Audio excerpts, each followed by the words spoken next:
এখানে যারা আছেন তারা এতক্ষণ শুনতে পেলেন আমাদের দাবি। আমাদের বলতে এখানে প্রত্যেকটা মানুষের দাবি, আজকে পুরো বাংলার দাবি একটাই দাবি, জাস্টিস ফর আরজি কর। সালটা এখন 2024, আমরা ডিজিটাল যুগে বসবাস করছি। একটু অতীতে চলে যায়, মানে অনেকটা অতীতে, ডিজিটাল যুগ থেকে অনেকটা অতীতে, 1201 থেকে 1350 খ্রিস্টাব্দে আমি একটু চলে যাচ্ছি। এই সময়টাকে আমরা অন্ধকার যুগ বলে জানি আমাদের বাংলা সাহিত্যের ক্ষেত্রে। না না, আমি এখানে সাহিত্য বিষয়ে কোনো কথা বলছি না, আমি শুধু এই একটা শব্দ বলতে চাইছি, অন্ধকার যুগ। আসলে 9 আগস্ট থেকে আজকের দিন পর্যন্ত আমরা একটা অন্ধকার সময়ে, অন্ধকার পর্বে আছি। এবং এই অন্ধকার যুগের পর যখন বাংলা সাহিত্যের ক্ষেত্রে ধীরে ধীরে সাহিত্য সৃষ্টি হলো, এরপরে 19 শতক আসলো, 19 শতকে নবজাগরণ এলো, তখন তারপর থেকে আমরা নিজেদের আধুনিক বলে দাবি করতে শুরু করলাম। কিন্তু কতটা আধুনিক হয়েছি আমরা?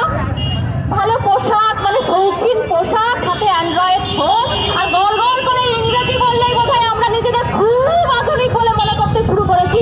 এই একটাও যদি আধুনিকতার লক্ষণ হতো, তাহলে আরজি করে তিলোত্তমার চোখ দিয়ে সেদিন রক্ত বেরোতো না, তিলোত্তমা সেদিন এইভাবে মারা যেত না, এই নৃশংসতা তিলোত্তমার বুকে হতো না।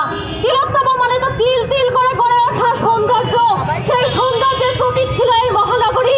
কিন্তু কি দেখলো এই মহানগরী? কি দেখলো আমাদের প্রজন্ম? কি জানবে আমাদের প্রজন্ম? আমরা খুব নিশ্চিন্তে আছি, তাই না? খুব নিশ্চিন্তে আমরা নেই, নিরাপদে আমরা নেই। যখন আমরা স্কুলে পড়তাম, আমরা পড়েছি বা এখনো যারা পড়ছো স্কুল, কলেজ, ইউনিভার্সিটিতে, নিজের বাড়ির পরে সেই জায়গাটাকে আরেকটা বাড়ি মনে হয়, কারণ সেখানে আমরা নিরাপদে থাকি এবং দিনের অনেকটা সময় থাকি। পড়াশোনা শেষ করার পর আমরা কর্মসূত্রে যোগ দিই অন্য কোনো জায়গায়, এবং সেই কর্মস্থলেও আমরা অনেকটা সময় কাটাই, আর সেখানে নিরাপত্তা নিয়েই কাটাই, মানে আমরা জানি আমরা সেখানে নিরাপদ। সেদিন তিলোত্তমা, অভয়া, যাই বলি না কেন, সেও নিজের কাজের জায়গায় ছিল, আরজি করের মতন কাজের জায়গায় ছিল, কিন্তু সেখানে সে বিশ্রাম নিতে গিয়ে নিরাপদ থাকেনি। তারপর কি কি হয়েছে সেটা আমরা সবাই জানি। তিলোত্তমার চোখ দিয়ে সেদিন রক্ত পড়েছে, রক্ত। সেই রক্ত শুধু তার চোখ দিয়ে পড়েনি, সেই রক্ত রক্তাক্ত করেছে আমাদেরকে। আজকে এতগুলো দিন পেরিয়ে যাচ্ছে, তারপরেও আমরা বিচার পাচ্ছি না। একটা বিখ্যাত বই আছে, নারীর কোনো দেশ নেই। আচ্ছা, এই বইটার নাম শুনে আমার মনে একদিন প্রশ্ন এসেছিল, আমার আধার কার্ড আছে, আমার ভোটার কার্ড আছে, আমার প্যান কার্ড আছে, আমার ড্রাইভিং লাইসেন্স আছে, তাহলে নাগরিকত্বের সব কিছু আছে, তারপরে নাকি নারীর কোনো দেশ নেই? দেশ বলতে আমরা কি বুঝি? সব আগে বাসস্থান, আশ্রয়, বাড়ি, সবটা মিলে তো আমার দেশ।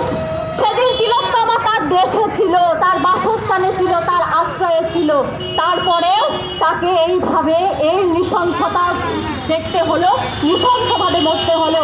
তিলোত্তমা শুধু একা তিলোত্তমা না, এই তিলোত্তমা 9 আগস্টের এই নৃশংসতার পর আমরা শুনেছি, আমরা খবর পেয়েছি বর্ধমানের আরেক নৃশংসতার কথা। তাহলে প্রতিটা দিন, প্রতিটা জায়গায়, প্রতিটা মুহূর্তে আজকে তিলোত্তমা নির্যাতিতা হচ্ছে।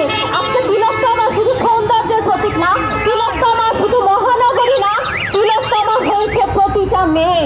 সেটা পশ্চিমবঙ্গ হোক, আসাম হোক, ত্রিপুরা হোক, উত্তরপ্রদেশ হোক, পাঞ্জাব হোক, হরিয়ানা হোক, সব জায়গায় কিন্তু একই চিত্র, একই চিত্র।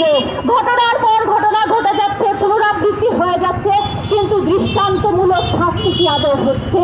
দৃষ্টান্তমূলক শাস্তি চাই, আমরা নিরাপত্তা চাই, এবং বারবার প্রশ্ন করছি প্রশাসনকে, বারবার প্রশ্ন করছি আমরা, আর কবে, আর কবে, আর কবে, আর কবে তিলোত্তমা বিচার পাবে? এতগুলো দিন হয়ে গেল, আজও তিলোত্তমা বিচার পেল না। মাননীয় মুখ্যমন্ত্রী, আপনাকে আবার প্রশ্ন করছি, প্রশাসনকে, বিচার ব্যবস্থাকে প্রশ্ন করছি, আর কবে, আর কবে, আর কবে? এবং সবশেষে সুভাষ মুখোপাধ্যায়ের ভাবনায় বলছি, তিলোত্তমা জ্বলেছে, অভয়া জ্বলেছে, হুজুর, বিচার এবার না হলে জ্বলে উঠবে আগুন, আগুন জ্বলবে, জ্বলবে, জ্বলবে, আর তিলোত্তমা বিচার পাবে, কারণ বিচার না পাওয়া পর্যন্ত আমরা কেউ থামবো না। এটা আমাদের দাবি, প্রত্যেকটা মেয়ের দাবি, প্রত্যেকটা পুরুষের দাবি, প্রত্যেকটা মানুষের দাবি, যাদের মনুষ্যত্ব রয়েছে। ধন্যবাদ। We want justice! We want justice! বন্ধু, আপনাদের সামনে পায়ের লেখা সুন্দরভাবে বিষয়টা রেখেছেন। আমরা প্রত্যেকে হাতে হাত ধরে চলবে, শুধু তিলোত্তমা নয়, পায়েলকে রেখেছেন। এই ধরনের যে ঘটনাই ঘটুক না কেন তার বিরুদ্ধে আমরা সোচ্চার হব, নিশ্চয়ই আমরা ঐক্যবদ্ধভাবে এই বিষয়টাকে এগিয়ে নিয়ে যেতে পারবো। সেই আশা, সেই প্রত্যাশা আমাদের বুকের মধ্যে আছে।